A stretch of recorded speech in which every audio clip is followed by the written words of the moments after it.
Un fonds d'extrême urgence pour les sinistrés. C'est ce qu'a annoncé lundi Manuel Valls, une semaine après le début des inondations qui ont surtout touché le centre et l'Île-de-France. Le Premier ministre a précisé que l'État allait débloquer plusieurs millions d'euros pour les personnes sans ressources ayant tout perdu, en attendant les indemnisations des assureurs. Le coût total des inondations pourrait atteindre 1 milliard d'euros. Une candidate anti-parti en passe de prendre la ville éternelle. Virginia Raggi, du mouvement 5 étoiles, est arrivée largement en tête dimanche du premier tour des élections municipales à Rome. Cette avocate de 37 ans va affronter le 19 juin le candidat du Parti démocrate, Roberto Giachetti, soutenu par Matteo Renzi. Un résultat qui sonne comme un avertissement pour le chef du gouvernement italien. Autre vote dimanche, mais cette fois-ci au Pérou.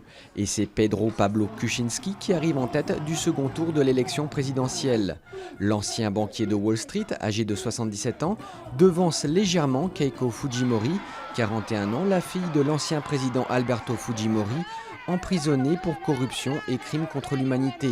Les résultats définitifs devraient tomber lundi soir.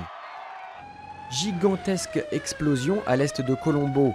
Un dépôt d'armes et de munitions militaires a explosé dimanche dans la ville de Salawa, poussant des milliers de personnes à fuir pour se protéger.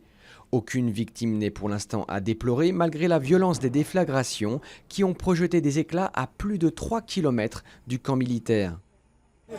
Un concours de force insolite dimanche en Bavière.